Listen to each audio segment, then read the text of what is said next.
excited to be here back on a Monday. NFL week 1 in the books, college football week 2 in the books. We're already going into week 3 of college football. Slow down. I know. Slow down. Slow down. But I do want to say last night, for the first time ever, I watched a show on Netflix called like Planet Earth or One Planet. You never seen that before? No, I've never watched it before. I've always seen it scrolling through. Great show. I have never been as bewildered or like in awe than I was last night. It's amazing. I watched this one. They've got these 3 birds in the rainforest that do like this dance. Yeah. They literally like practice it every day. And then they to find a mate. And then there was like this bee going into this orchid plant. And then like the bee is attracted to the sweetness in the orchid plant because they want to be able to take that smell back to find a mate. But the orchid plant, while they get stuck in there, plants something on its back and it goes and seeds other things. I'm just looking at this like, this is the most wild thing I've ever seen. I'm looking in the ocean, watching whales, what they do, like playing with their food, like knocking it up. Do you see them when they all go in the same way to get the seal off the ice? Dude, it's like some of it, you're like, whoa. The other stuff, you're like, I am so glad we're out of the food chain. I am so glad that I don't have to, when I come to work in the morning, worry about, getting eaten or mauled. I'm like, all right, hey, let's talk about the Packers and Vikings. Not, I'm going to have to outrun this grizzly bear to be able to get to Just to think about, we only know 7% of what's in there. That's what's scary. I don't like that. I don't, like when you were talking earlier, when they go into the ocean, like I get uncomfortable. I can't go too far into seasons because then I see stuff that's on the bottom that's glowing. Yeah, you can see its skeletal system. Octopuses are aliens, let's be honest. Yeah. Like, it's just, let's be real. Like, how's an octopus not an alien? It is. It is, for sure. It came down. Like, it can change. It just landed in the ocean. It can change its skin to camouflage stuff. Like, yeah, no, sometimes it gets so deep in there, but man, I was freaked out. I watched, what are they, like prairie dogs running after water buffaloes? Like, and our little puppy was barking at the screen, but it kept backing up. I was like, I thought maybe you had a little more, dog in you than that, pun intended, but she's a little. Does she sleep outside at night? No. No, I don't sleep outside either. Well, not anymore. You don't? Not anymore. Nebraska fires Coach Scott Frost after losing to Georgia Southern. Clint Lamb helps us break down Alabama's last-second victory over Texas. And week 1 of NFL action is in the books. I'm Jake Crane. It's Monday. Welcome to Crane & Company.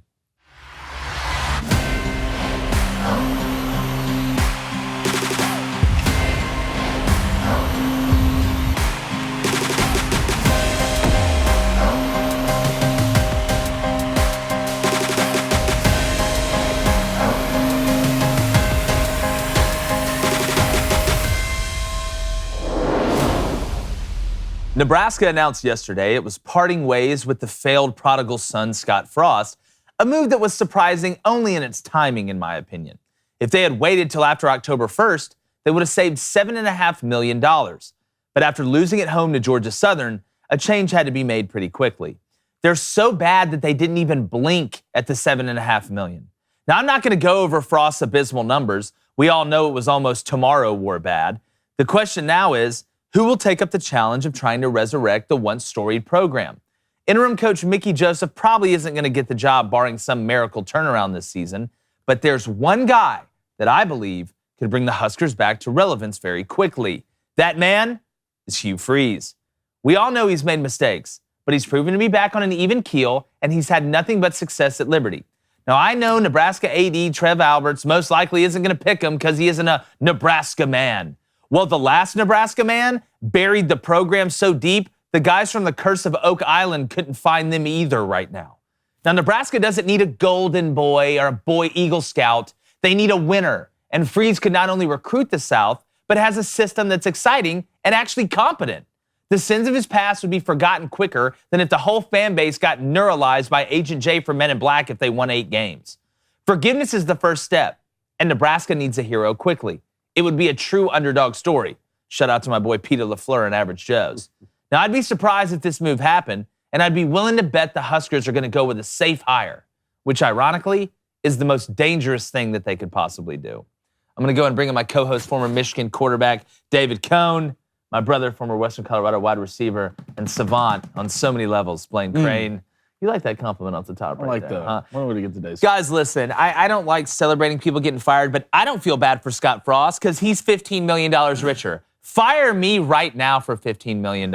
Fire, like, it's just the truth. There's a saying in coaching. You're trying to make it to your first buyout. It's like in the NFL, you want to make it to your second contract. In college football coaching, you want to make it to your first buyout. But they're bad. Like, it's bad. It wasn't getting better. Trev Alberts came out, and he did say some things that I liked. He said, we need to stop worrying so much about our past championships and start worrying about our future. I like that. You can't keep going back to this well of, well, since we're in Nebraska, it's all going to work out. But what worries me is they're going to hire somebody like Gary Patterson, who's a great coach, but isn't a guy that's going to get anybody excited in Nebraska. They need somebody that is exciting, maybe young, does something schematically that gets the people going. It's not just vanilla ice cream and peanut butter and jelly sandwiches. That's why I'm telling you, Hugh Freeze somebody's going to get him. If Brian Harsin ends up, if Nebraska doesn't hire him, which they probably won't, and Auburn lets Brian Harsin go, I would not be shocked if Hugh Freeze ended up at Auburn. But at some point, you've got to stop running the same play. You can't go back and just, Tommy Frazier doesn't need to be the coach. Okay, you can't keep getting on this wheel of, well, we'll use nostalgia to try and move us forward. It doesn't work. A change had to be made. I get it. But guys like Brett Bielema, don't think it's a bad idea. I don't think that'd be a bad hire. That's not young and exciting or well, exciting. Brett, to me, his offense is exciting. We're going to get in 12 personnel, run play action. Actually, if you look at what they're doing at Illinois right now, and I know he's not technically the OC, they're doing a lot more stuff out of 10 and 11 personnel. Brett's kind of evolved a little bit in what he used to do. You remember at Arkansas and Wisconsin, it was line up and we're going to run the ball twice and throw it on third down. But to me, if it's not Hugh Freeze, I like a guy like Kendall Briles. I like a guy, if you're going to go on the defensive side, go up and get Jim Leonard from Wisconsin. I think they need to go young. I think they need to go exciting because remember, Tom Luginbill made a great point when he was on the show a couple weeks ago. I think the average miles distance of a recruit that committed to Nebraska was like 532 miles, something like that, maybe even higher. Like the average for Houston was like 32 miles. You need somebody that can draw players to Nebraska. And it's not like Nebraska has the worst roster ever, Cone, but they don't have the guys that can break the game open. It looks like they don't have the guys on defense that are super quick twitch. It just doesn't look like it to me. Well, this move had to be made. Some Nebraska fans were reaching out to us yesterday saying they actually like the move happening before October 1st because it shows that Trev Alberts and the administration doesn't care about the money. They care about the direction of the program. And there was some speculation that with Trev Alberts being a former Nebraska football player just a few years before Scott Frost, that they wanted him to get his full buyout. Like, I can't speak to any of that. But, if you're not able to beat Georgia and Alabama, but you're having 10-win seasons, like that's a different problem than not being able to beat Georgia Southern. And look, someone called Georgia Southern beating Nebraska this entire offseason. One person did. You did. So again, great win by them. We'll get to that a little bit later in the show. I think Hugh Freeze would be a really good hire. I like that. I like that hire. He's going to get a second chance somewhere. So the thing is, Nebraska, I know that, look, Nebraska wants high-character guys in there. Integrity matters. You go to Hugh Freeze, you sit him down, you vet him. If you don't feel comfortable with it, okay, move on. You at least need to get an interview because Hugh Freeze is going to get a second shot somewhere else. And he's a good football coach. He can recruit. He's going to bring that level of offensive game planning that you're talking about. I still don't think Gary Patterson would be a good hire, though. Young and exciting don't need to be the metrics to me. Scott Frost was young and exciting and innovative on offense. That didn't really work out. Was he, or was Josh Heupel innovative on offense? Because Scott Frost didn't run what they ran at UCF. Well, that was the perception anyway. I'm not saying what he is or what he wasn't. That was the perception, was that not only was he a Nebraska guy, that was one box checked, but young, exciting, all that kind of stuff.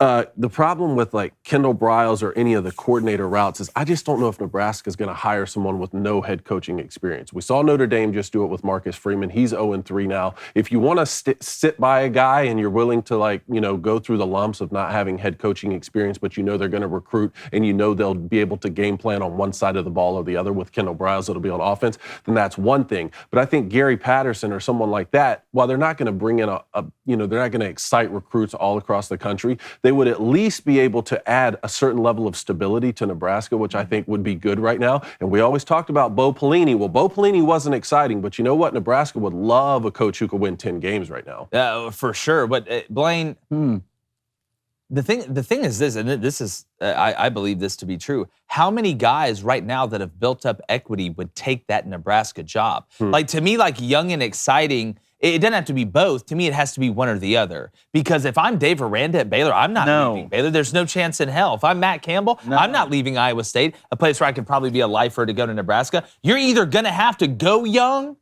or you're going to have to go try and resurrect somebody like a Hugh Freeze. And people say, oh, well, would Hugh Freeze want that job? I'm going to tell you something. He's been on Broadway and got knocked down to local theater. Sorry, Liberty. No offense. I know it's a great place to coach. They got a lot more money. Hell, I think they got a ski resort on campus, okay? Yeah, it's not a terrible situation over there. But again, when you're on Broadway and you're over there doing Cats, you know, Hugh Freeze dressed up in a cat suit, swinging around, singing, and then all of a sudden you look back and you're doing Phantom of the Opera at the local theater in Pelham, Alabama. It's a little bit different. He wants back in the show. He'd take the job. If I'm Jamie Chadwell, I'm doing what Billy Napier did. Yeah. I'm looking at this going, I built up all this equity at Coastal, and no, not going to do it. I'm going to wait for the next job. Because Nebraska right now, with proximity and being in the Big Ten, I go back and forth, Blaine, because one of these young guys, if they're looking at the up-and-coming young guys, could look and go, hey, man, if we went to Nebraska and I won 8 games the first year, I'd be a hero already. If I won 9 games, they'd name the state after me. If I won 10 games, he'd probably be the president. Build you a statue. Yeah, they'll build you a statue. What do you think? Well, the thing about it is, like, you know, well, let's look at the pool of guys that we can realistically hire. I mean, Mark Stoops, no. No, Sam hell no. Pittman, no. Urban Meyer, no. I mean, who? Other than maybe a young OC, or maybe not even young, but a guy that OC, a DC. I mean, there's. Do you guys think that, Urban Meyer no? Do you think Urban Meyer would tell Nebraska no? So I said I think resurrect. Urban would say yes, but I don't know if Nebraska would offer him. Look, here's the thing. Do you want to be like the good guy down the street, or do you want to be the lead singer at Kiss? You got to make a decision at some point. Hold on, what are you saying? Like, I feel like Nebraska's like, we need a Nebraska guy that's going to set the table, and he's never made a mistake ever, and does this, that, and the other. No, y'all need somebody who can go in there and win. And I'm all for morality and stuff like that. Y'all know me. I'm not saying you go get a terrorist to be the coach at Nebraska. But what I'm saying is sometimes, if you want the biscuit, you got to risk it a little bit. And guess what? It's a forgiveness story. What is America? What is to more go hire wholesome? Urban Meyer? What is more wholesome? Bro, Hold on. What is more wholesome? What is more wholesome than resurrecting somebody's career who's faltered in Nebraska? That's as American. I mean, was it Bill O'Brien?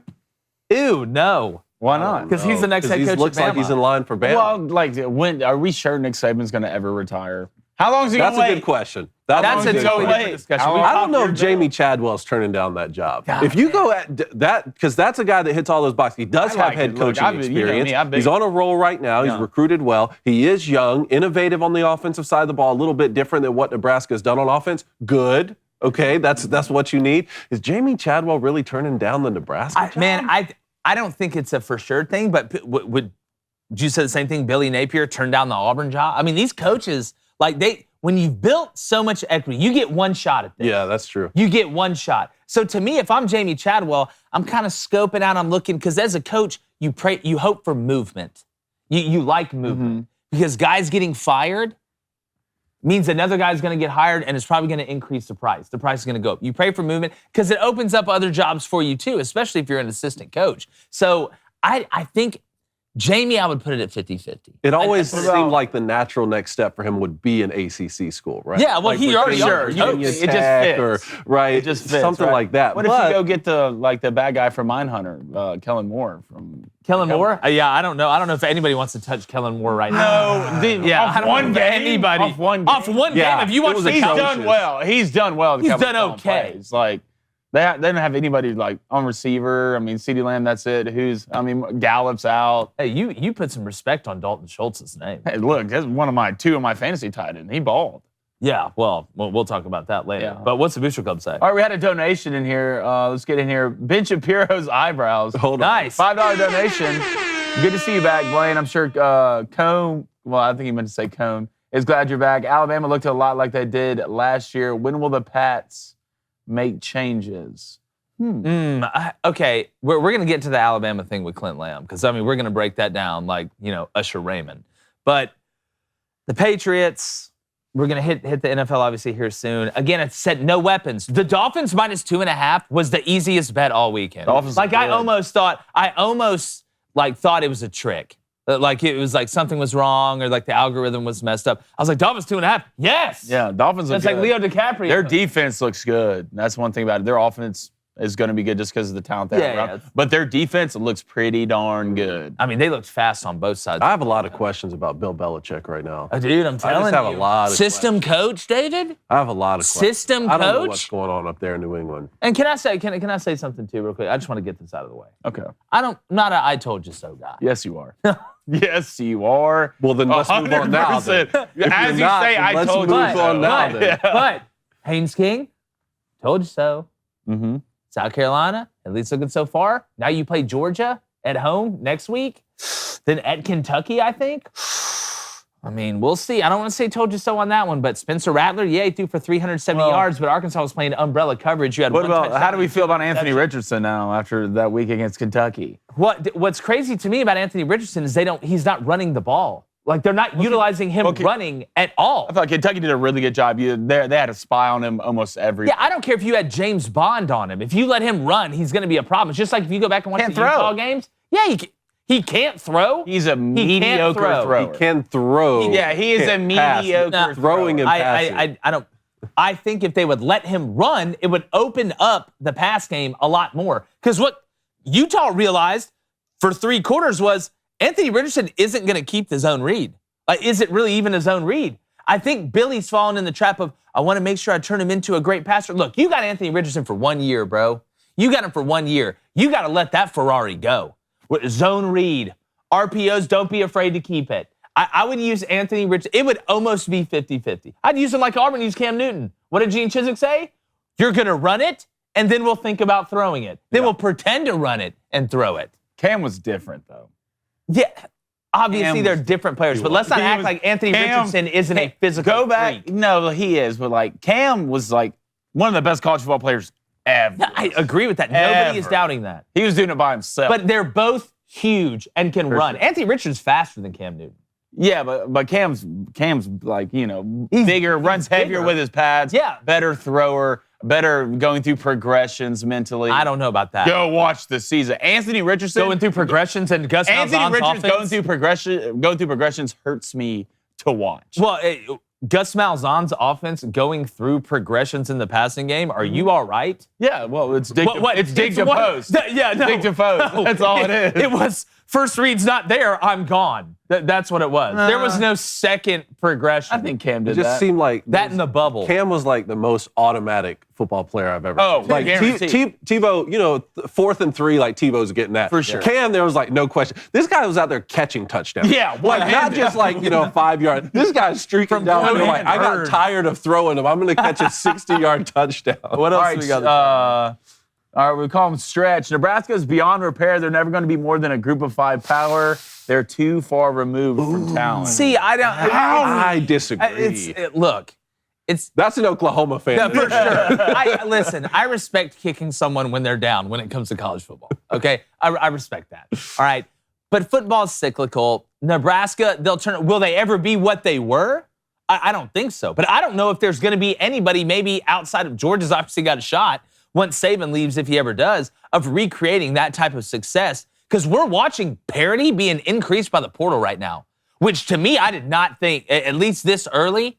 I mean, and it's not even the way the portal is now. Look at Chase Bryce going from Duke to App State. What that's meant. It seems to me that college football, there's been a lot more parity this year, and that's something we were actually worried about. Good for football. It's great for football. I love it. Tough for betting, but it's great for football.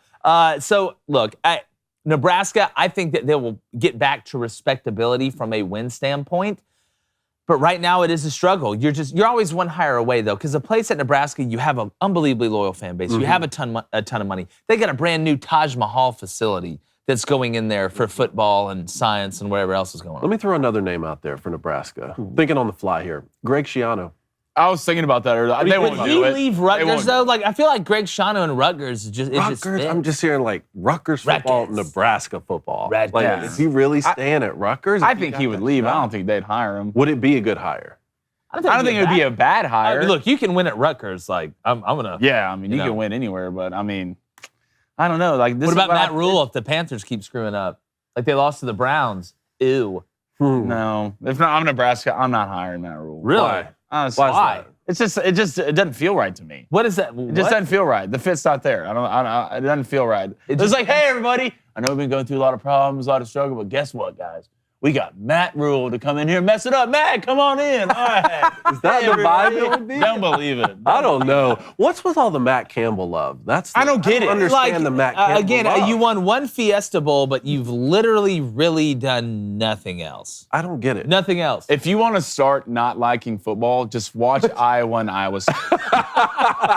It's the worst. Dude, that was, well, I'm a defensive guy. I don't mind it. But it's funny, the first week of college football, and we'll get to best and worst in a second, but the first week of college football, I was like, I saw a bluebird, true story, that landed next to a traffic cone. Give me Florida by 3. Because you got to trust the signs. Florida wins by 3. I'm on the way to go get a coffee from the gas station. I got kind of this routine on Saturday morning. Go get a mocha, very manly, though. I order it very manly as well. It's not type stuff Lane's ordering. But so I'm on the way there, and I see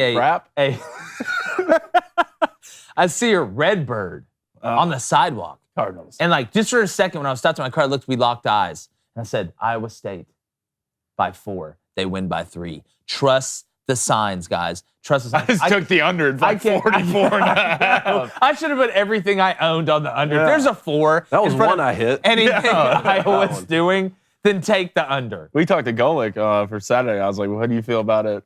He's like, I'll be surprised if one of them scored double digits and the only one scored 10. Don't forget.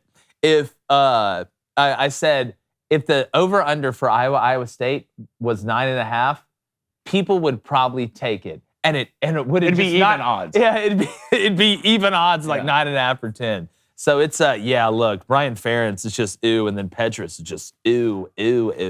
Like I almost get COVID just watching them play. Yeah, all right, we got a donation here from Dakota. Oh, we gotta hit Dakota. What's up, Dakota? $9.99 donation. Wow. We going out tonight, boys. Y'all think after Robbie and TJ threw those picks, Harson's looked at Calzada standing there holding a play. Which one do you want? Pointed at his left shoulder. Assistant to the manager, Gary Patterson to Nebraska. Go ahead and hit it. Oh, somebody kill me! This just in. Auburn's terrible. Surprise, guys. Surprise. Yeah. Look, we'll somehow find a way to, we'll probably beat Penn State. How? I don't know. What way? There'll be a bird that comes out. The eagle will. Oh my goodness, this guy's on the Hail Mary. Watching them nature Look, dogs. TJ Finley's not very good. Robbie Ashford can't throw. The personnel's just not very good, and the defense looked awful against San Jose State. San Jose State had a better quarterback plan than Auburn had. San Jose State had receivers that are out there catching the ball. Yeah, they're out there catching the ball and doing stuff like that. I still think Nebraska would be a great hire for Nebraska would be Brian Harsin. Yeah, take them right now. Look, right now. Trade deal. Y'all take Scott Frost? Give us Mickey Joseph. Yeah. No, ew. You'll take Scott Frost or the interim head coach? Even younger Brian Harsin, which I don't know if Scott's older, but in all seriousness, it's just the roster's just bad. This is one of the least talented Auburn teams that I've seen in a long time, and I've seen some Auburn teams that weren't very talented. I don't see a way in which Harsin survives this year. Again, you can get in there and everybody can love everybody so much, and you can have slogans and sayings and stuff like that. But if the players aren't that good, it doesn't matter. Your best hope right now is to put Holden Garner in there and just hope. Because again, you're like, well, I'm not worried about burning his red shirt because I'm probably fired after this year anyway. And at this point, TJ Finley, how much better is he than somebody that's never played? We need to start running the triple option. Well, with this run, not in the long run, but it just this year. Dakota, it's just not a good situation. But I do want to get to best and worst. Let's do it. All right, go ahead, Cody. You want to start us off? Yeah, I'll start us off. We're going to do one best from college football, each of us, one worst from college football, each of us, and the same thing for NFL. Best in college football. Good googly moogly. The Sun Belt, fellas. The Sun Belt. I love Shout out South Alabama. I love the alma mater. Hashtag Fun Belt. Sun Belt, best conference in college football? I don't know. Let's wait a couple weeks. Here's what we got. South Alabama absolutely just pistol whipped CMU. I love this. I took this in one of my parlays. I did hit a 5-leg parlay for $250 this weekend. Pretty jacked and tan about that. But South Alabama goes and beats Central Michigan. The Jags are looking good. Kane Womack, the head coach, said when he got hired, Kane is able, and he continues to show us. Marshall beat Notre Dame. Notre Dame on offense, anemic. Marcus Freeman is 0-3. All right, this is my worst for college football. Marcus Freeman is 0-3, okay? I get losing the first 2 games that you played. Tough. But Marshall at home, who lost Grant Wells to Virginia Tech. Notre Dame right now does not look like a good football team, and it scares me to how good Ohio State is, because I think we still don't know after watching Marshall go to South Bend. Tyler Buckner right now couldn't throw a fit in a daycare. Yep. I mean, it's so, watching them on offense, it's very anemic. It looks very slow. It looks like they don't have a lot of weapons. I don't think the offensive line is terrible, but Buckner, we said he was a great runner last year. You used him to run. You know what you call guys that can run? Running backs. Tyler Buckner plays quarterback. Notre Dame on offense is not very good. I'm very worried about it. They could lose 4 or 5 games this year. Shout out to Marshall. I don't want that to take anything away from Marshall. Coach Huff, who took the job over at Bama. Fantastic showing by them. So Notre Dame was my worst. But then again on the Sun Belt thing, App State goes and beats A&M. Not only did they beat them, they dominated them up front. The time of possession was basically an infinity stone. Yeah. App State doubled them up at least. I was more surprised. I wasn't that shocked that the offense struggled. You want to know why? Because Haynes King's not that good, and the offensive line's underperformed so far. What surprised me was that I knew they were going to run. App State was going to run it. A&M knew App State was going to run it. App knew App State was going to run it, and A&M couldn't stop it. They were running split zone down the throat. A lot of it was zone. It wasn't like they were getting up there running power and counter, and guys were getting kicked out and chopped underneath and stuff like that. They were in zone, reading and writing, and they just did it. That game plan went exactly how App State drew it up. So shout out to the Sun Belt. My worst is Notre Dame and Marcus Freeman being 0 for 3. I'm not saying I'm smelling Tyrone Willingham vibes, but if this continues to go downhill, you got to eventually win one, buddy, because all that excitement and everybody going nuts about when you get the job, when you're losing to Marshall, and I know y'all's schedule this year, it's not a walk in the park by any means. I thought Brian Kelly was the problem, though. Yeah, well, remember, Brian Kelly was the problem, right? Now, LSU didn't exactly get off to a great start, but Brian Kelly's the all-time winningest coach at Notre Dame, and Marcus Freeman is the all-time not winningest. Yeah, LSU didn't lose to Marshall, though. The fighting Brian Kelly's beaten Marshall. Yo, for sure. I don't know if he's winning game 1, against the Buckeyes, but he's beaten Marshall, and that's what I'm saying. There's levels to this. For my best, I want to piggyback off the Sun Belt. Just the Georgia Southern football Eagles, baby. Went into Lincoln and said, hey, we're going to take that. We're going to take that. We need this. You love to see it. I mean, first of all, Appalachian State's been doing this for a long time. And when I was growing up, like Georgia Southern and Appalachian State were, big rivals. So to see Georgia Southern really get a big win like that, they beat Florida a couple years ago, but a huge victory for them. It's great for the community. And I said, Clay Helton's the most popular man in Statesboro right now. You love to see it. My worst for college football is Quinn Ewers going down. And again, we talked about, we actually have the clip here on the play. It's not a dirty hit. To me, it shouldn't have even been a penalty. What it is football. That's exactly It's football. Foosball, baby. It's a physical sport. But I hate the situation. Yeah. And I hate it for the kid. Rumors are he's out 4 to 8 weeks, but we have not seen the last of Quinn Ewers. No, he looked really good. And it's just, again, what it is with, and Blaine, you said this, what it is with Texas quarterbacks getting hurt early in the game against Bama. And looking good. Yeah, and Bama hurt the backup quarterback. Yeah. I mean, Hudson Card, looked like Benjamin Button at the beginning. So does this, since he got hurt, since Quinn got hurt, is it okay I get to change my predictions now? Because I had Texas winning the Big 12. Well, I mean, no. There's a big caveat. Okay. Yeah, we all know. We all know. Cool. And the thing with Texas, too, is they're really beat up after this game. And I'm going to tell you guys right now, and we'll run this clip, that UTSA game, dangerous. Is that who they got next weekend? Yes. That sucks. Dangerous. They just lost to Army, didn't they? It was close. Did they end up losing? Yeah, I think they did end up close. losing. It was their second overtime game. Them and Houston have both played 2 overtime games. But let's run this clip. Quinn Ewers jumps. Dallas Turner catches him and tackles him. Oh, they beat Army by 3. They beat him by 3. Okay, close, that's a big win for them. All right, let's go and roll the clip. Defense. You can see him. Dallas Turner. Quinn Ewers is going to jump in the air. I'm grabbing him and I'm tackling them. And they say, oh, well, you pushed him into the ground. Well, yeah, I did. I tackled him. Well, yeah, we're not going to sit here and argue about this. Some football's getting softer. Well, at least for the quarterback. It's getting softer and softer and softer as the game goes. It is. Oh, you can't touch the them. nerfing. Might as well put flags on them or just tag off, right? Become a tag off. You're out. Like practice. Like with D-line, you get there, you tag it off. Maybe you put something on them that's when you touch them, it lights up. Or something. That's what it's coming to. For sure. It's going to start in California. Yeah, for sure. It's going to make its way across. They'll have all these studies. It's like nobody's had a concussion the whole year because Nobody's tackled anybody. All right, my best, I'll go quick here. My best was the Tennessee Volunteers, guys. Okay, I like Tennessee Volunteers is a team I picked to be third best of the SEC, a scrappy Pitt team. You're on the road. I know Slovis get hurts, but you play through it. You go to the overtime. You win it. Hendon Hooker looked great. You know, this is a Tennessee team I expected. And what I was kind of surprised is they played good up front on defense. All right, and that's going to be big going through the I didn't think they played good up front on defense. I know early. They got shredded early. Well, early, but throughout the game, we always said about Tennessee's defense, they're going to get worse the more the game goes because of the tempo of the offense. They didn't.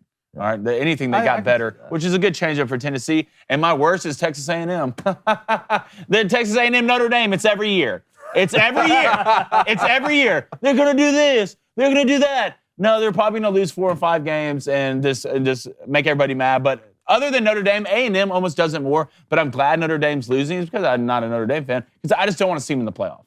Yeah. I don't want to see them in that 4 seed. I just don't want to see them. It's going to waste everybody's time. So if anything, A&M, like stop. I thought you go UNC or something. Yeah. UNC for my best or worst? Oh, for your worst? No, you talking about North Carolina? Yeah. No, I'm not surprised by North Carolina. North Carolina beat Georgia State. I mean, they play offense. They'll play defense. Drake May, look, he's nice. Drake May is nice. That kid is like I said. There's a reason he was committed to Alabama. But we'll get to our NFL best and worst in a second. Let's do it. Speaking of Alabama, on 3, Clint Lamb, the Bama on 3 show. He's going to join us right now. Clint, I see you're in the spaceship. You've got beautiful lights. It's a crazy morning, man. Are you in like Nova Scotia? Is that the Aurelia Borealis?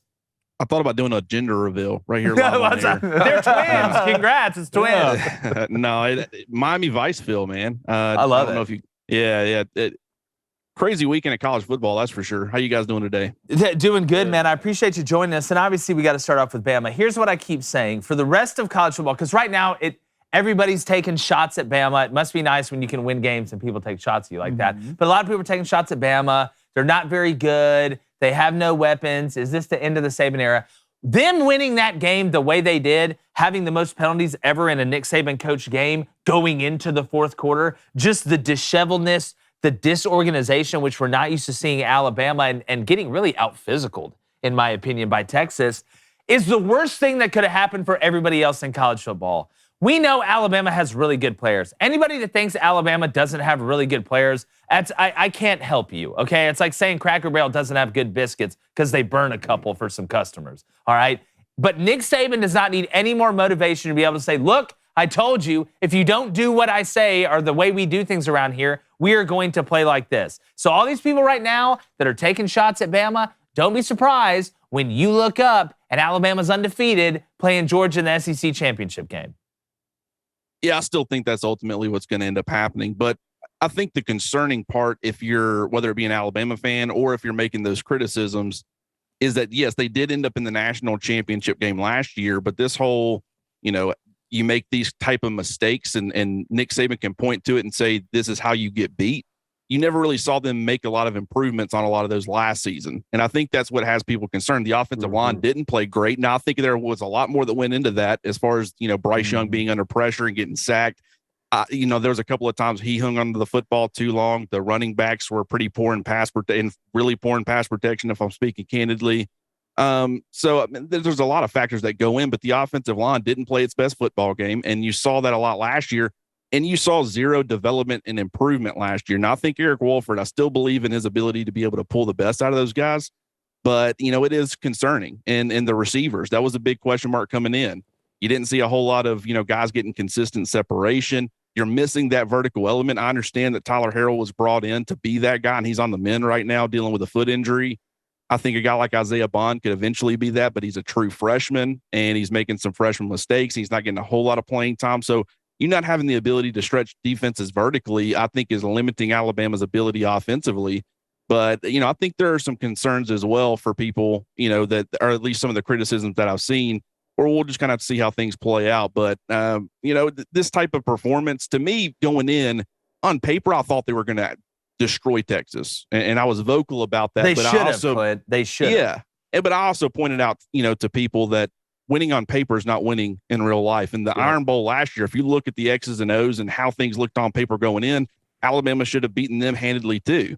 But there's a lot of factors that go into a football game. And, both of those games ended up working out pretty similarly. Yeah, well, especially the Iron Bowl. That one, I mean, that's why I never bet on that game. Yeah, Why would I great. ever bet on that I'm game? glad we brought that up. Yeah, that's, yeah. Sweet. Cool, Yeah. cool, cool. All All right, Clint Lamb, thanks for joining. No, I'm just kidding. Clint, I do think we got to give Gary Patterson some credit, too, and the defensive coaching staff as a whole for Texas. If you looked at the way they were manipulating the looks, the way they were moving the front, they rarely did the same thing twice. During the play, they would line up the same and give you something totally different. Sark obviously has been game planning this for a while. He knows the Alabama team, but the penalties were what kind of concerned me. But going to the wide receivers, Clint, when will Harrell be back? Because we know he is an absolute burner from Louisville. I know, Saban wasn't really jacked and tan about the way he was practicing. Jermaine Burton, I mean, he was on the back of a milk carton for that game. I had to call John Walsh at 1-800-MISSIN to see if we could find this guy. But which receivers do you think have a chance to step up? And don't we think it's a little bit of a lack of experience? Example being, Prentice could have just sat down in that zone. It was a great throw by Bryce. People who don't know football will look at that and say, oh, well, Bryce threw it behind him. No, he didn't. You're supposed to sit down in that zone and not carry it to the linebacker, because if Bryce would have thrown it where he was going, the linebacker is going to pick it and take it to the house, and it's going to be another party in Austin. So do you think maybe a little bit is due to inexperience out wide? When do you think Harrell gets back? And are there some other weapons that Alabama can get back in that wide receiving core, whether it's a young guy that can step up and play? You mentioned Bond and guys like that. Well, I mean, I do think it was important that they brought that up on the broadcast for the average fan, because Alabama fans would have certainly been blaming that throw on Bryce Young, and it was not his fault in the slightest. It definitely wasn't a poor throw. I thought, as far as elevating, the team and really putting the team on his back, I thought this was probably his best performance. But speaking of the wide receivers, you're talking about, I don't.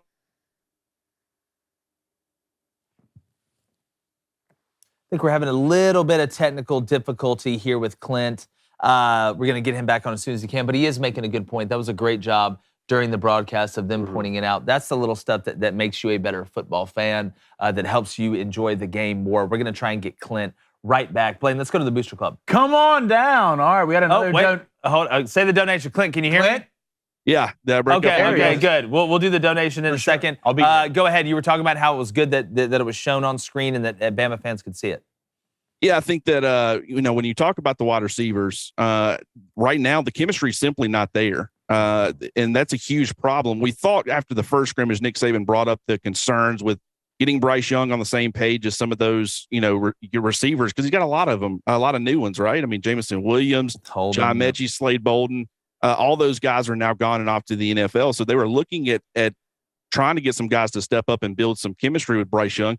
I thought that, after the second scrimmage, a lot of those issues had been fixed. To think that could have been fixed in simply a week was probably a little bit foolish on our parts. But I think it's going to take some time for him to really gel with some of these guys that he's got available to him. As far as Tyler Harrell is concerned, him and JoJo Earl are both expected to be back sometime in early October. Earl's and I think that's going to be huge. He is. He struggles a little bit with drop. I mean, Jamison Williams athletically, he's a guy that you turn on the tape, and if I'm a defensive coordinator, I'm like, oh, no. And you got to think, he was supposed to be a huge part of the offense. There's a reason that they brought in. They felt the need to bring in a Tyler Harrell. He is a vertical threat, and that certainly added to it. But he was also an experienced receiver. So they've had to turn to a lot of young guys. Kobe Prentice is there in the slot. You're trying to get Isaiah Bond to be that vertical guy in, Tyler Harrell's absence. Just as you continue to get some of that experience back, I think the unit will certainly improve. But yeah, I would say that pass catcher right now, and getting Cameron Latou back was big. He was used, especially down the stretch. I thought he was pretty crucial. Didn't do anything special, but just was a reliable, steady target for Bryce.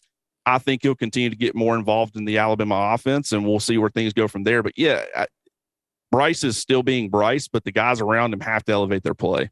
For sure. Well, Texas playing Alabama close, I think, was good for college football. And this is why we play the games, right? This is why, how boring would it be if we just got to decide who wins and loses based off who's best on paper? I'm glad you brought up last season, Clint, because it was the second half of that Florida game last season that reminded me a lot of what happened this past weekend at Texas. And after Alabama gave up a big lead at Florida last season, we said that's probably the worst thing that could happen for the rest of the SEC. But they didn't fix a lot of those problems. They struggled a lot in the middle of the season, then somehow still won the SEC, played in the national title, and had the Heisman Trophy winner. If I told you it's guaranteed that Alabama's going to lose a game before the SEC championship, which game would it most likely be that Alabama drops? It was not a popular pick, but I've said all offseason that I felt like it was going to be Tennessee. Now I'm rethinking Arkansas as well. I mean, obviously they look really good. You look at Alabama going on the road against Texas and really them going on the road in the last 2 years that we've seen, they've struggled in a lot of those instances. But I would say Tennessee, just because you've got the physical, hard-fought road game against Arkansas. I understand that Texas A&M, you get beat by App State, but there's going to be a lot of emotion involved in that game against Texas A&M. And then for the third week in a row, you're going to go to Knoxville to play Tennessee. I think by that point, when you're going against an offense that can score points and strain Alabama's defense, which we all thought it was going to be this, not unstoppable defense, but as close to it as possible. They can't rush the passer, Clint. That's the thing that shocks me. It was pretty shocking how limited Alabama was in that department. You've got to be able to affect quarterbacks. I thought that Quinn Ewers was going to have zero time to operate, and I thought it was a true freshman. I thought they were going to be able to stop the run, which they did a very good job of keeping Bijan Robinson in check. That wasn't certainly a disappointment, but then forced the game on Quinn Ewers' shoulders, and I didn't think that, with him just being a young guy with a young offensive line, I thought Alabama was going to feast.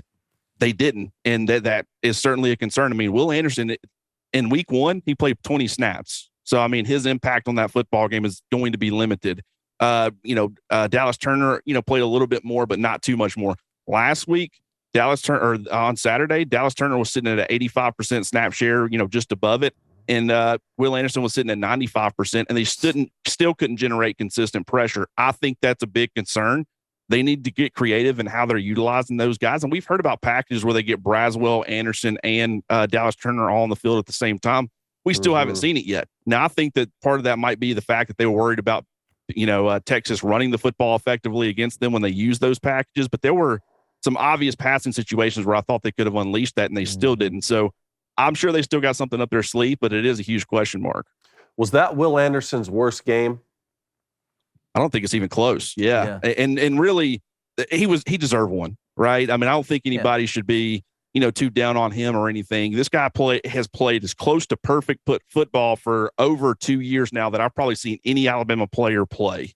But he wasn't good. I mean, you'd had the, offside penalties, multiple. Sometimes it was lining up offside. Sometimes it was jumping. 3, one time on 3rd and 4. Yes, and also I guess was it a late hit? Or, which he knew that guy was down. Like this isn't the NFL. That was a frustration play.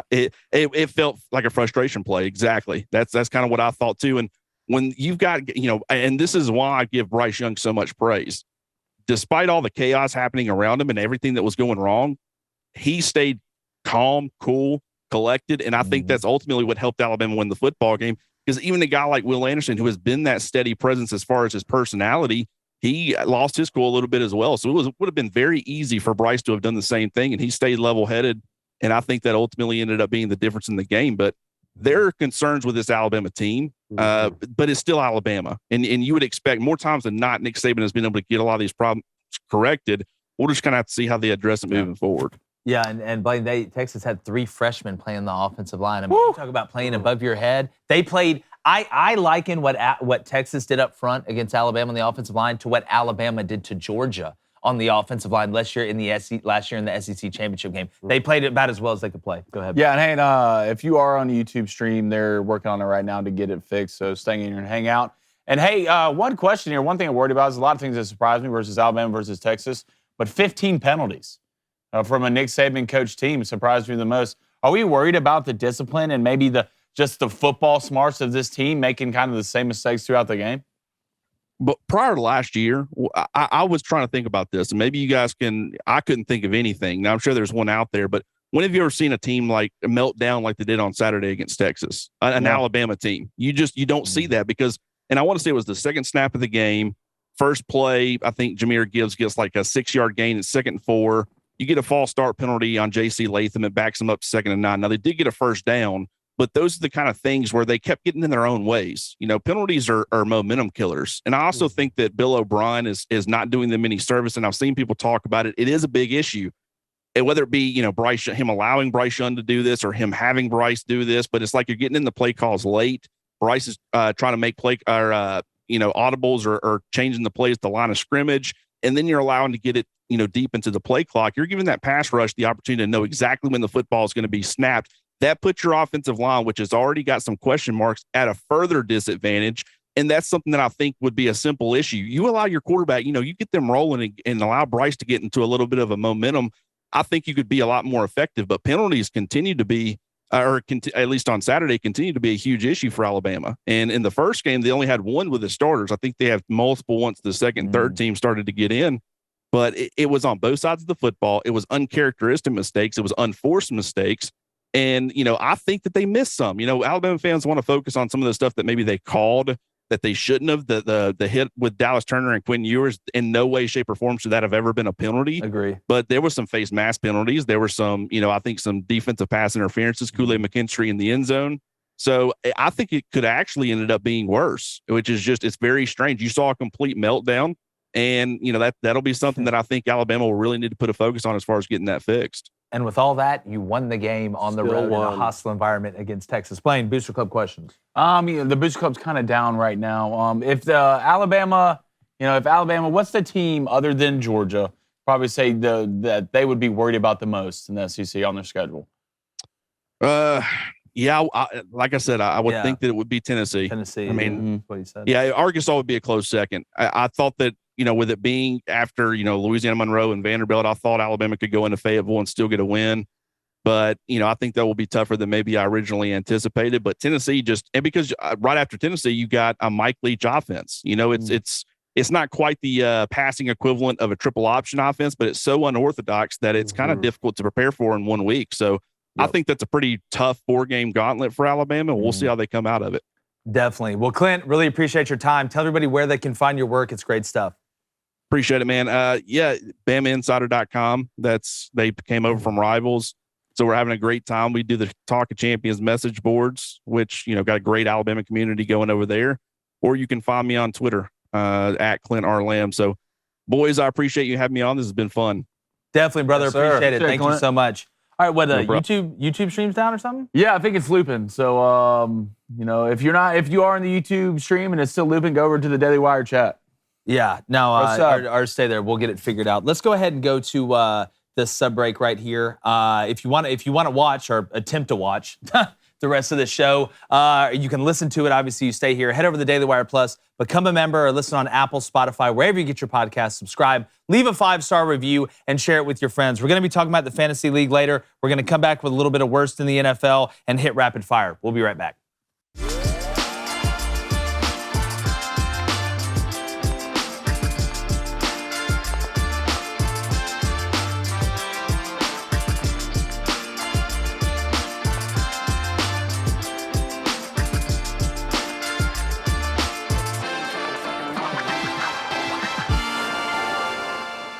All right, let's get to the worst of the NFL. I've got to go, and I hate to do this. Well, really, I don't, because I could care less for the Falcons.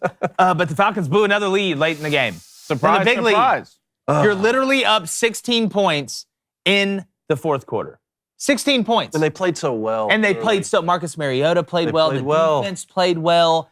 It's very hard for a team to score twice. Now, I know the Saints didn't get both 2-point conversions, but you could have just run the ball basically every play. And I know they ran it more than what they did in that Super Bowl loss, and I don't want to bring up that Super Bowl loss.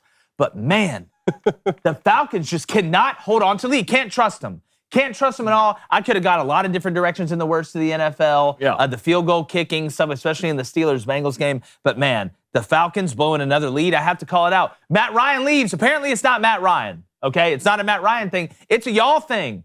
It's a your thing. This is your life now. This is you. Like, what does Louis C.K. say? When he's like, when I was 19 or 20 and my ankle was messed up, I'd go to the doctor and they'd be like, oh, we can fix it by doing this. He's like, now that I'm like in my 40s, they're like, yeah, this is your ankle now. This is you. Like, this is so just That's so true. They're like, what, you can't do surgery on it? And it's like, no, it just doesn't work good now. What is your best?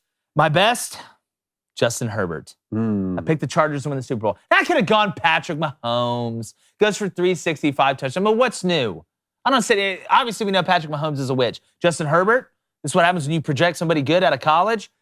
All the tools, comes in, goes 26 of 34 for 279, 3 touchdowns, no interceptions, and made some big-time throws. The touchdown he threw to Devin Carter to get, I believe, to 24 was a rocket in the right spot. Went full Elon Musk. Again, Justin Herbert, turning into an absolute superstar before our eyes. Chargers winning the Super Bowl. Remember, I said it. Big win over the Raiders. That run game, though, was not. Well, they're going to work on it. I know he has a missile, but. Yeah, they're going to get in the lab. Well, please do, because I have Austin Eckler. Okay. Also, on the Falcons, I had them early in my best list, and then I had to scratch them out. So you scratched them out? All right. Best and worst for me, NFL, the Steelers' defense. The Steelers' defense. I know they're not going to be able to do a lot on offense this season, but Mike Tomlin still has that defense dialed in. There's a few things you can count on in life, and the Steelers always having a top-notch defense is one of them. They look fantastic, and I mean, you could just as easily say as your worst. I don't know. Are you going Bengals? Are you talking about the Bengals at all? No, for my worst, no. Well, no, I'm just, and that's not my worst either because I'm going to go Titans. But I'm saying you could say that the Bengals and Joe Burrow, especially in that first half, 5 turnovers. I mean, it was just you couldn't have. I said on Twitter you couldn't have scripted a worse start, and someone said, "Well, Joe Burrow tearing his ACL would have been worse." Yeah, like you're an optimist. First you're off, an optimist. Don't say that. Yeah, don't put that out. Don't put it in the ether, man. But exactly right. Man, Steelers defense came to play, and then my worst has to be the Titans. This is my hometown now. Talking about this is where I live now. Yeah. You know, I mean, we're here with the Titans, and to lose to the Giants like that and make us have to just deal with producer Justine the way that we're going to have Giants to deal with fan. her all week now. So there she is in our ear right there. But Taylor Lewan's going to get that team right. He's already said, look, we take full responsibility for this loss. Let's see if they can turn it around. But it wasn't pretty. It wasn't. My best, I'm going to go a little Houston Texans here. Yeah. Right? Nice. Usually they come out, a lot of doubters, including myself, will run them. You come out and you tie with the Colts, who had a lot. Should have won. Should have won. A lot of people had the Colts winning their division. So I think the Texans are going to surprise a lot of teams. I would be interested to go back and see what their over-under was. Win total. I don't know if we talked about that. I think it was 4.5. Hold on. I'm on it. I don't know. You're talking about the Texans, right? Yeah, I don't know if Okay. we talked about that on the show, but they're looking like maybe they'll hit that over. And my worst, I wanted to go a couple things here. Here is between, the organization of the Packers and Derek Carr. It was Texans. It's a double. 4.5 was the over-under win total, and I think I had him at 4. Okay. I think you did. Do you too. get a half win for a tie? Is it now 4? Actually, they said you do. I don't know about on. I'm Wait, sure no, different that's a sportsbooks. real thing? Yesterday they said in the NFL, they said on Scott Hansen said on Red Zone, you get a half point or something for a tie. So Really? I believe Scott Hansen. I believe. First of all, yeah. no professional competition should end in a tie. Scott Hansen. Are we professionals or are we not? That's exactly right. Never. Ties are lame. Ties are for suits. I don't even- But you saw it in the Packers game. Aaron's just, back there just looking around. It's like, look, this is what y'all gave me. You talking about Aaron Rodgers? You saw their draft pick drop a touchdown pass, and then you look around the NFL. Treylon Burks is out there just balling for the Titans. I mean, Chris Olave for the Saints looks great. So it's just the organization from the Packers continually to let Aaron Rodgers down. Aaron Rodgers got to be like, man, I'm tired. Like, man, I'm tired. I'm getting old. I'm tired. Gray beard. Yeah, I'm tired. You don't help me at all. And then Derek Carr, how do you get the best receiver and become worse? You got the best receiver in the NFL and became worse. So that's a couple of things that kind of stood out to me. You could go around the league, but the Packers organization, just Derek Carr, what a letdown. You see the look Aaron Rodgers gave after I think it was the Christian Watson drop. Yeah.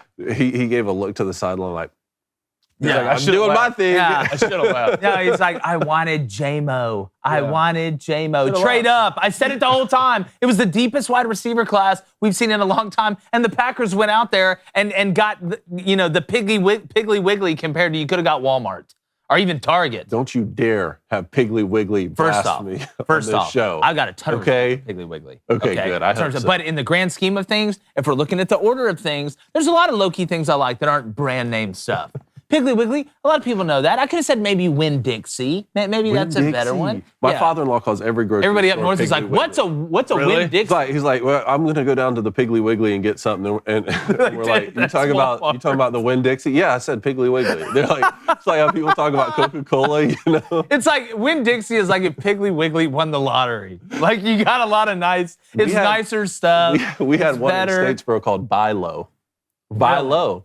But you Buy think Low. Guilo? Buy Low. Oh. B-I-L-O-W. Have you ever Buy seen Low. the movie Balls of Fury, I'm trying the to, ping pong movie? Yeah. They don't, the guy goes in there and he's trying to learn how to play ping pong. He's like, teach me. And the guy's like, I know teach Guilo, which I guess means The like blind white guy? person. Yeah, the blind ping pong master. Is the Booster Club back up yet, Blaine, or still out? The chat, I guess it's keeping some people in there.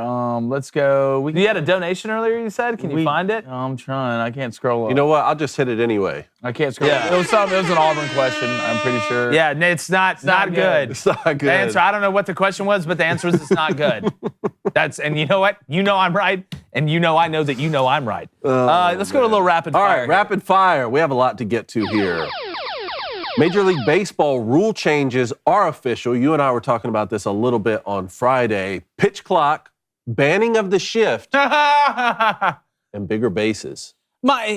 Bigger bases.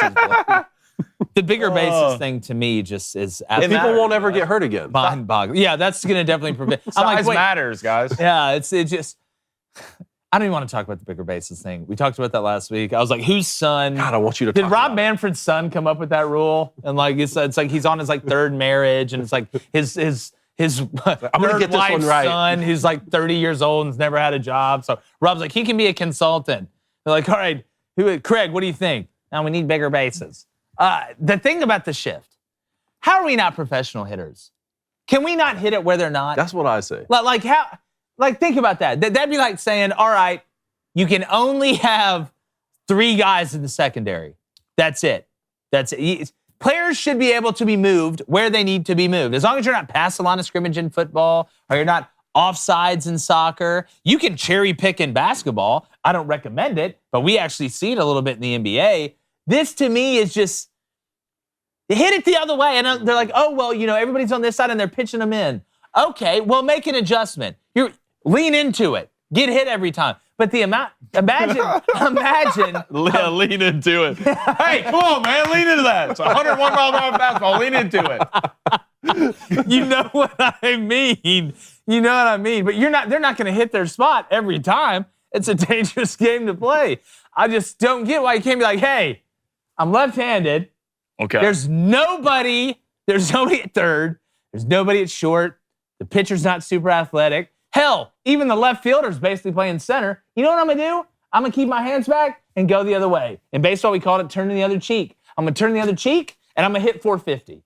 Can you imagine? I know they probably wouldn't have shifted Tony Gwynn, maybe a little bit. But Tony Gwynn, if they did shift him, would have hit 500. Yeah. Without a doubt. I feel the same way on the shift. You disagree, I think, right? You're saying it's hard to hit it. Huh? Why? I hate it. Well, baseball, they want runs. That's what baseball wants. They want hits. All right, they want to sell tickets.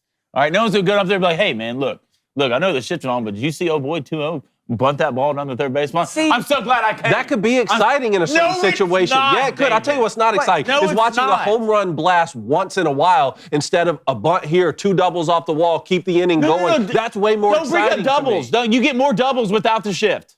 You're going to get more doubles and triples without the shift. No one's going to hit on that. No one's going to hit a ball that's going 98 plus on the inside the other way. Dude. They're not going to do it. I know it sounds awesome. It sounds great. They're not going to do it. If you know where somebody's pitching the ball, you ought to hit 40 home runs this season. If you know where they're pitching. And the crazy part, that's how hard baseball is. It's still not happening. That's how hard baseball is. You know that, it's Jay. It's still not happening. They could go up there and be like, hey, I'm throwing a 2-seam high and inside. They'd probably still get out. That's how hard baseball is. It is hard. I get it. Again, you say that baseball wants runs. Yeah. Well, if I bunt one down the third baseline and nobody's there, I'm on first. I'm now closer to home plate. Yeah. Do you say they want home runs or do you want runs? Make your decision. A little bit of both, but no one wants to see someone get up there and nobody's going to bunt every time, Blake. Well, that's why y'all are talking. No one's like, look, guys, hey, play small ball, guys. Small ball doesn't sell tickets. Now, maybe the older, more pure guys, I understand. I get it. I played baseball, but small ball for the younger generation, they don't care. It's about tanks. It's about how hard you can throw it. It's about scoring runs. That's why they're doing that. Last thing we'll say, then we can get off it. The minute the same guy bunted it twice on the third baseline or went the other way, they'd stop shifting them. They stop shifting them. They make an adjustment. Okay. You make them make the adjustment. You don't force people to make the adjustment. That's my problem. All right. Well, baseball. After talking about how exciting I think a bunt could be, let's talk about Albert Pujols hitting 697 home runs. I've heard that. Here's the thing with these home runs. These aren't sneaking over. Oh, no. Like Albert's still got, Moon more shots. pop than an old school gas station. Yeah. In the north. People down here in the south don't know what pop is. Don't blame you if they think pop's who's married to your mother. Let's go ahead and run this clip. Albert Pujols, 112 years old at the plate. Deep right center, America. America, America, America. That ball is touched. Blasted. People say, oh, well, that barely went over. No, have you seen how far it is to center field? To dead center? To dead center, basically? Golly, I wish I could barely hit one over Yeah. there. That'd be great. Yeah, that's you not a still pop-up feel that like cost this it. is, you said this could be a Mr. 3000 situation where he comes up a few short of 700. You still feel that way? Here, let me ask you this. I don't know who the Cardinals play last. I think it's on the road. What if he's at 699? Mm-hmm. Last at bat. Don't do it. Don't even say Game it. doesn't matter. Do you think the other team, you think we get, like, what is it? Not the rookie. No, I walk you. No, Don't even- that's what I thought you were going to say. I the walk pitcher's you. like, you're not. I'm not going to be that guy. Enjoy first, buddy. Great career. I'm walking. Joy first. Yeah, I'm walking. You're going to throw that pitch to Albert Pujols. Albert. Intentional walk? Go to first. Oh, no. There's no way you would walk him. Hold on, I'm I trying would to- walk him 1,000. You think I want my name to be that guy he feel gets ya. that tank off of? Hold on, I'm actually trying to feel pull up that. the schedule, I actually man. feel that. All right. Also, we already talked about Quinn Ewers being out. I believe it's Yeah. 4 to 6 weeks, maybe 4 to 8 weeks. Playing anything from the booster? They played the Emmanuel Diamondbacks C, so I last. believe YouTube's back. Good. Thank you. Emmanuel C. Albert Pujols is hard to. It's hard to watch running the bases, but the man can still blast home runs. Look, Albert Pujols has never been a guy that's super fleet of foot. I don't think I think it's to the point now where where he hits it, we should almost say what it is. Like maybe he hits in the outfield, maybe between the gaps, double.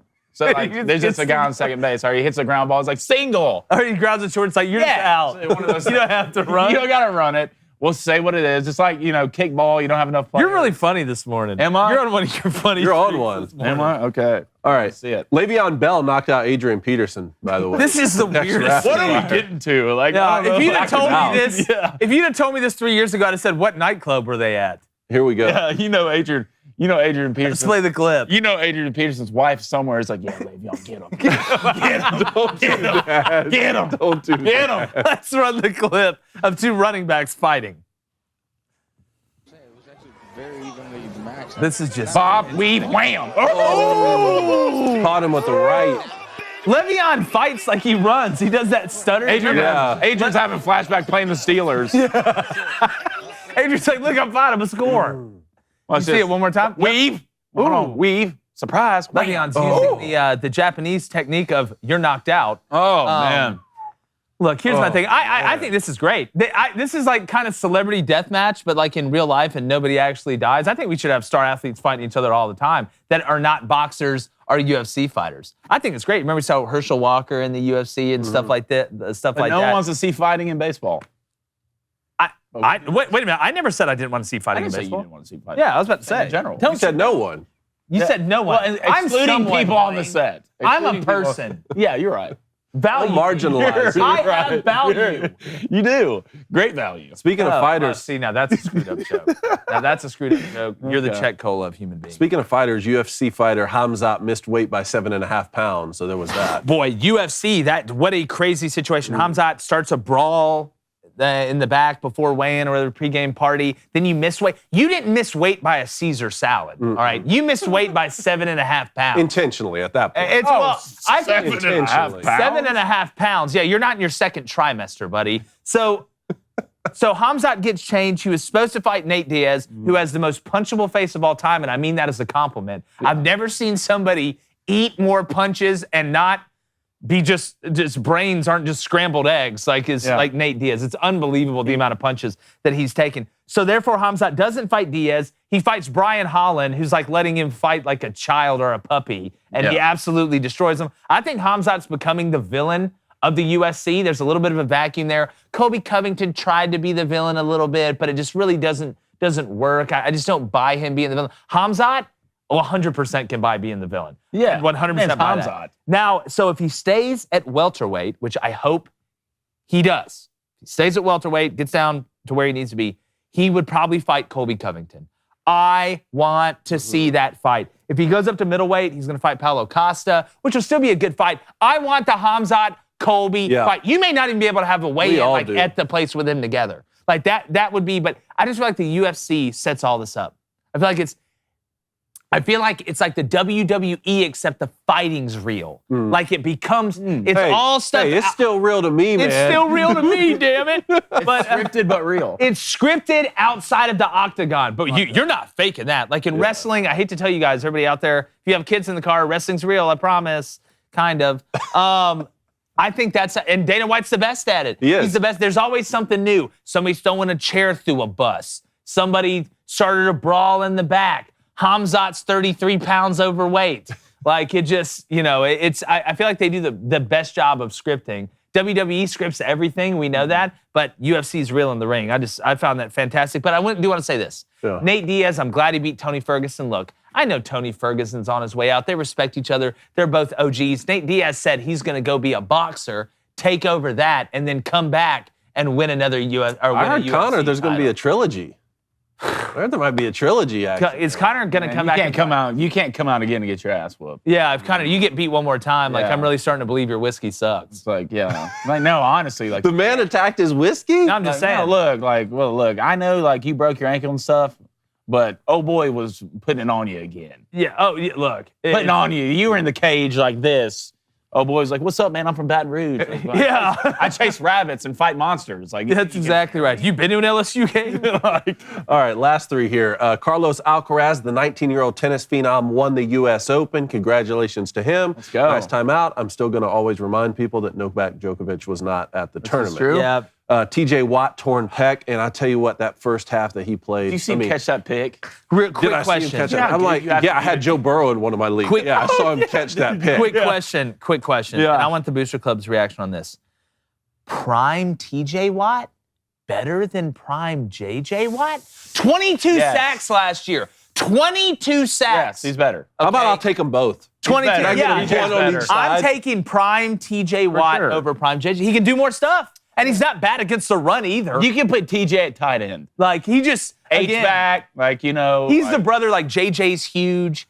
The youngest one's kind of short and stocky. He's, like, kind of the middle one. It's almost different times, right? JJ fit, like, the size, the way he looked that time, but now football's everyone's kind of getting a little smaller, more athletic, faster. I don't think they're getting smaller. I wouldn't say smaller, tighter? But more, like, tighter? Tight. more, just, like, they put it together. Cut, and none of these guys are fat. But even the linemen. So you're saying I still have a shot for sure at the league? No one's fat. Cone, you in are the NFL. cut up. Yeah. If you're on audio right now and you haven't seen how jacked Cone is, it looks like they carved him out of marble. It's Stop 6'7". You could probably put TJ Watt at safety. Dude, did Darby sprinkle the sugar on the chocolate chip cookies?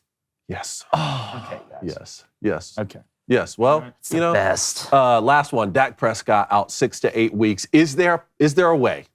After watching that performance last night, is there a way the Cowboys could get better in the next 6 to 8 weeks with Dak out? Maybe go get Jimmy Garoppolo, maybe make a move here. No, could they get better? He can't throw the ball downfield, man. Dak can't do it. Do you know magic? He can't do it, man. The only way is if one of us knows magic.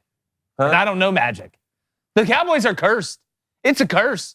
I think it's for real. Somebody did something. I don't know if Jimmy Johnson climbed up on top of a mountain and did some sort of ritual, and they were like, all right, Jimmy, we'll give you a couple, but after that, the Cowboys will be terrible. He'd be like, I'll take it. Screw Jerry Jones. I'll take it. It's just bad. Dak can't do it. And the play calling's not great. Another offensive lineman got hurt. Another offensive lineman gets beat up. Seems like they're beat up every year. The Cowboys, they're just a middling franchise. It's like Nebraska. They've got the most fans with the least success or results. Like Dak Prescott, you got to move on. It's cooked. And let me say this again. I'm going to look right down this camera. What did I say during the offseason? The Vikings will have a better year and go further in the playoffs than the Cowboys. And Mike McCarthy, who looks like every dad from a sitcom there's ever been, is not the guy either. I mean, that's not a stretch, though, to say the Vikings are going to Oh, well, no.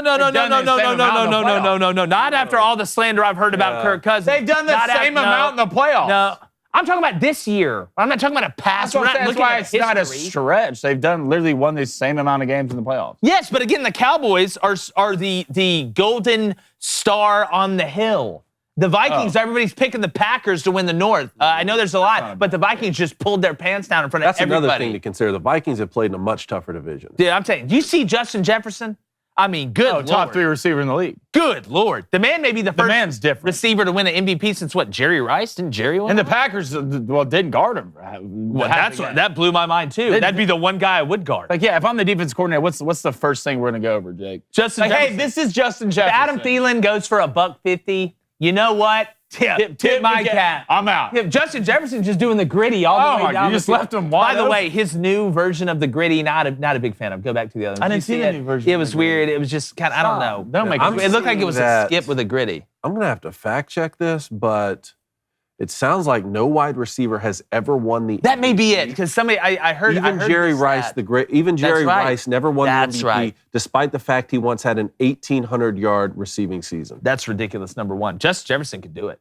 He could really do it. Now, again, having Adam Thielen, that's so huge, just take some pressure off, because you can't just say, all right, we're guarding him, everybody else we're not worried about. And they've got more weapons than that. Then you got Dalvin Cook in the backfield. Look at me once, don't look at me twice, because I can be naughty and I can be nice. Anything for the Boost Club line? All right, Emmanuel C., a $7.77 donation. Ooh, 777. With 4 touchdowns, 300 yards passing, and a driver's license reading KLL of Krypton.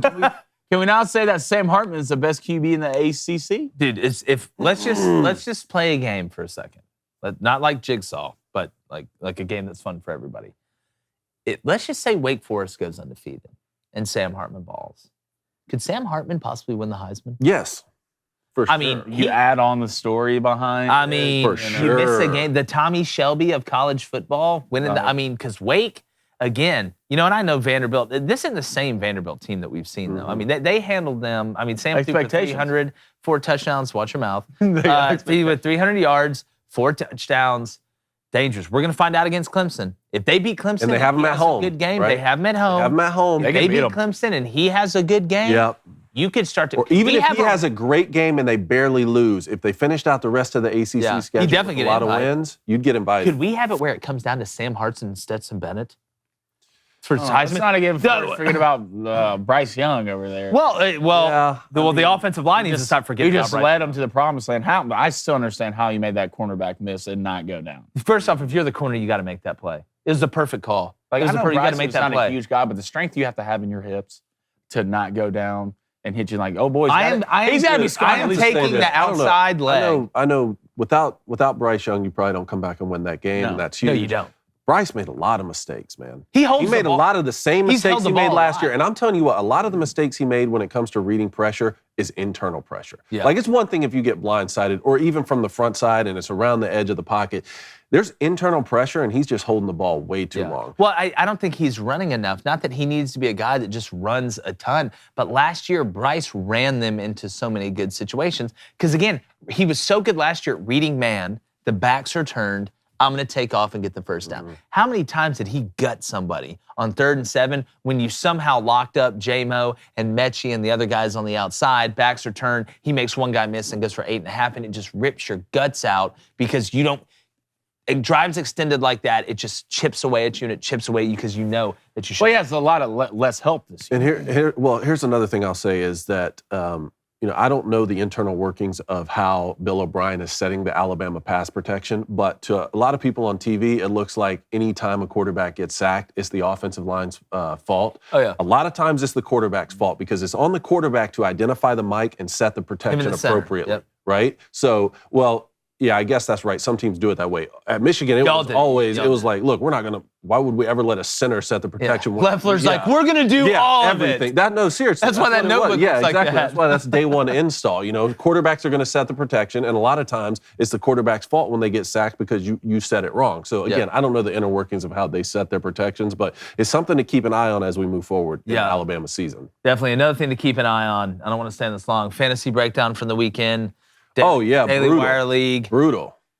I'm going to say this. Number one, I played John Bickley, who is a sports guy. So, I mean, we're going back and forth. Okay. Some of us do have an excuse. But, look, he has Patrick Mahomes and Justin Jefferson. You combine those together, it was tough because the Packers didn't cover Justin. Now, my team didn't play bad. I think we ended up with 120 points. But Kyler ended up getting 22. It's just without Rondale Moore, you hurt your hamstring in practice during game week. You look me in the eyes and do this to me. Well, it's better you than getting hurt in a game. You get D-Hop back after week 6. I just need you to survive. Derrick Henry, no touchdowns. None. No. Here you go, Hilliard. Score every one of them. We want to lose to the Giants. What's the best way we can lose to the Giants? Now, it wasn't all on Derrick Henry. He had a couple good runs. Defense looked terrible. Defense looked terrible, which shocks me with Mike Vrabel. That was one of the most surprising things to me. Then Aaron Jones, we'll never play you again. We'll never play you again. I didn't realize they thought the Packers thought A.J. Dillon was, Tony Dorsett. Let's just give him the ball every time. Here you go, Aaron. Here's a little fluke zone play, or we'll spit you some. Oh, it's the red zone? Get Aaron Jones out. Get him out of the stadium. Yeah. Send him back to Green Bay. You're done. I'm putting Clyde Edwards-Helaire in, who just so happened to ball for the Chiefs. And I had him on my bench. Yeah. So that's the only thing that's good. I feel good about my league is I had 2 20-point scorers on the bench. Took a flyer on Michael Thomas, had a lot of questions. He caught 2 TDs. That's a 20-point scorer on my bench. Clyde Edwards-Helaire, 2 TDs. That's right. You got him on your bench. I got Antonio Gibson on my bench. You scored. I have Clyde Edwards-Helaire, so that's what I feel good about. But Devontae Smith, 0 catches. That is wild. 0 catches. And meanwhile, his counterpart, A.J. Brown, catches, is like 150 yards receiving. Jalen Hurts is like, Bama shouldn't have done me like that.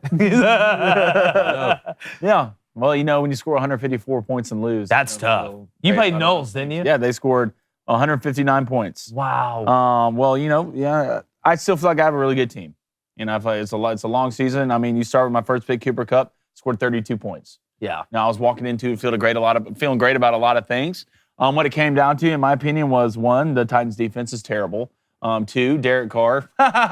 And 3, Keenan Allen got hurt in the first quarter. Yeah, that's the one that cost. And I was playing against Justin Herbert, so he was handcuffed. Mike Williams got 0 points.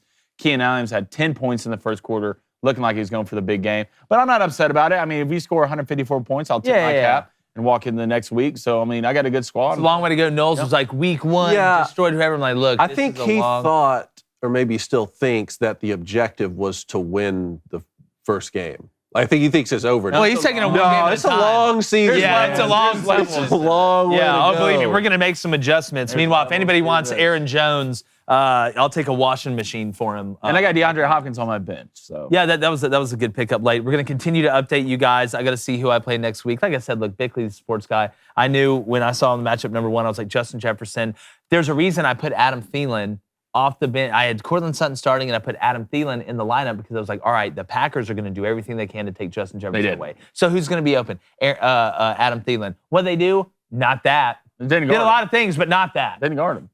For sure. All right, Blade, Booster Club real quick.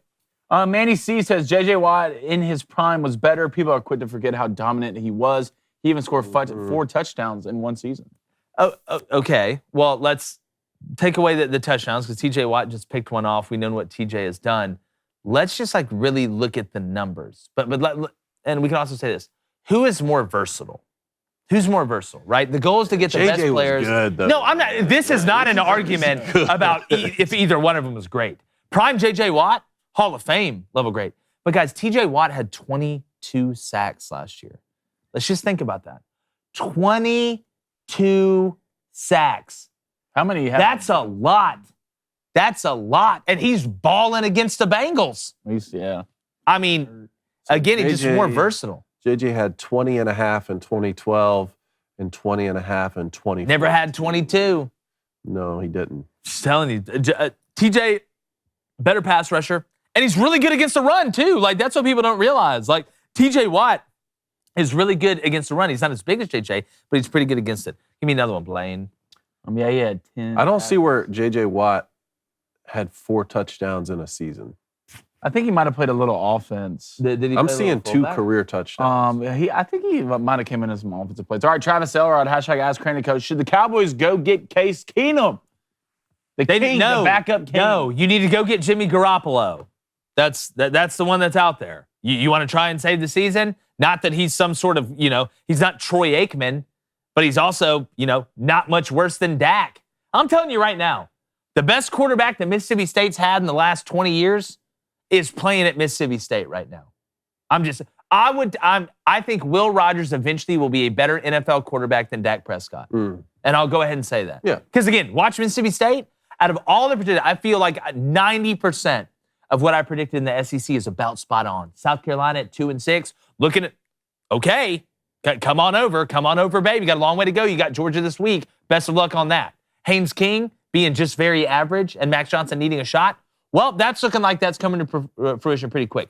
But I did have Mississippi State finishing second to last in the SEC West, I believe. Maybe last. I got to go back and look. Not feeling good about that one at all. They have looked really good in the first 2 weeks. Will has looked really good in the first 2 weeks. Mississippi State, they may beat Auburn by 40 in Starkville. I'm telling you right now, Will Riders and Mississippi State, they're for real. But in the back of my mind, I'm always like, all right, Mike Leach always loses a couple that he shouldn't, and he wins one that he shouldn't. Which couple is he going to lose that he shouldn't this year? That's the real question. Uno mas. All right, Clint Williams says, serious question. I've ignored sports for 2 years because of everything political. Y'all have reignited my passion. NFL still does virtue signaling that takes me out. How do I reconcile this and enjoy the game? You do a thing called hit mute. You hit mute. You turn on the Crane & Company NFL Sunday preview. We do at 11 o'clock. We did the college football recap at 8. That was so much fun, by the way. That was, this weekend.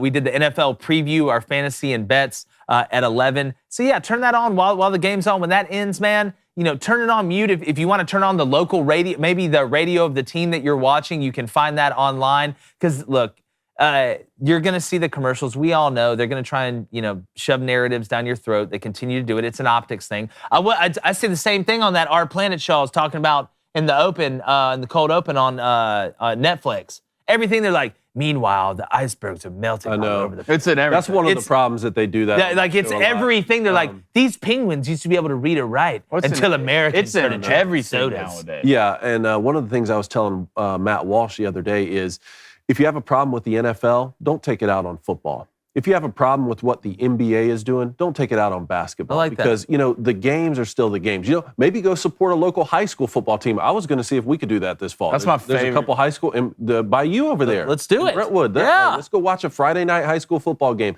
It's not the sport's fault with what these corporations have done in their chase for globalism. That's you're like the Confucius of the show. Do you know that? Still love football. Yeah, I'm with that 100%. All right, I'm going to get up and go over to the board while Blaine reads another booster question. All right, we got a Stretch with a comment here. It says, Nebraska needs to hire a risky coach with massive potential upside. If they screw up, it wouldn't matter. Nebraska's already in the basement. Well, that's interesting, They need to go all in with Freeze, Bryles, or something. Who is this? Say his name again. Well, his full name I can't say. Is it Stretch? Is what you're saying? Yeah, I'm saying Stretch. Okay, maybe I can. Is say it? Is it pants to my? Is that? No. Okay. No. Come look at it. Come look at it. Yeah, let me look at it. Hold on one second. We got a specimen here. Let me see. I mean, yeah. Probably. You can say that. All right, Stretch and Pink. Yeah. It's not bad. And Stretch and Pick. That's a C, Blaine. Oh, God. Reading's hard. Good Lord. Look, if you read enough stuff over here, this segment's brought to you by Hooked on Fun. He makes you're going to get something wrong. All right, guys. He makes an interesting point, though, which is for Nebraska to just go ahead with the risky play now because you're already sort of down in the dumps. You know who that sounds like? Me, an hour and 21 minutes ago. I agree with you 100%, Stretch and Pick. I think we just became best friends. And yes, I will do karate in the garage. What would they have to offer you for you to go coach in Nebraska? Oh, can I still do the show? Yes. And talk about myself? I mean, Brian Harsin has a podcast. Of course you can still do it. Yeah. Huddle with Harsin. Yeah. For now. That huddle's bad right now. Yeah. What they'd have to pay me? Yeah, what you taking? For Nebraska job? You too, Cone. For the Nebraska job, for me to be able to do the show still, be Nebraska's head coach, and I'd do it for $5 million. Wait, I can still do the show? Yeah. I can still be here? Yeah. And be the head coach? Probably not as much on the weekends, but like during the week. Yeah, sure. Saturday probably not. So I have to be at the games? Yeah. Okay. You have to well, we do Saturday special, so we got that, recorded. I mean, you can maybe remote coach. What was you Freeze did that. What was Scott Frost's buyout going to be cut down to? 7.5? 7.5. And I always say hashtag I'll do it for half. Yes. Let's start there. I love 7.5. I love it. I like that. All right, bets for tonight. We got a pretty tight month brewing up right here. A long way to go. Long way to go.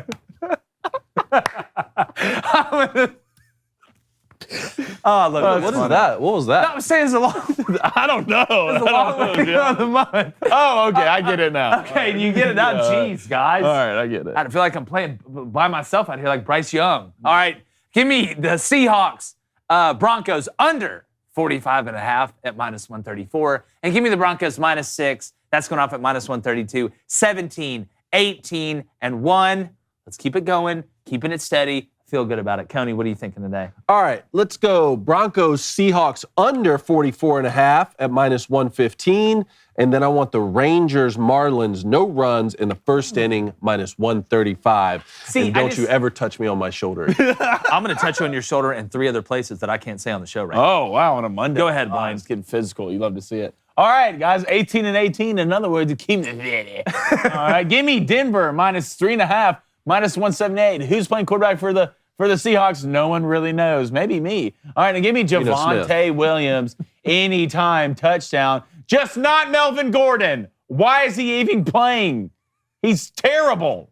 He gets. What do you mean? He gets hurt every 3 plays. He's gonna bounce it. He's gonna bounce it every time. Hey, I'm Melvin Gordon. Oh, I'm out going outside the tackle. That's all he does every time. Javonte, big year. I got you one of my drafts. I need you to get in the end zone today. Yeah, that's why you're doing it. No. See, Cone, I have this thing, like you, I almost took a baseball pick today, but I'm so sick of betting baseball. Yeah. Like, anytime there's a football game, I'm like, Austin P, Western Kentucky, you love to see it. But I probably should bet baseball because the Nerfies were good to me. Baby Cone, 19 and 17, fellas. God, the leading kid's the month. hot. The kid went 4-2 yesterday in his NFL picks. Here we go again. Baby Cone's going to end up winning the year. I love it. He's 19 and 17 overall. He's going to take the Seahawks plus 10.5. Let's get a little bit alternate. Minus 185. And then the Dodgers on the run line, minus 1.5. That's going off at minus 135. By the way, the divisions in baseball are really starting to heat up a little bit as we get toward the home stretch. We're going to be covering that one, like a warm blanket in the wintertime. Good Yankees, good. Yeah, I don't want to talk about it.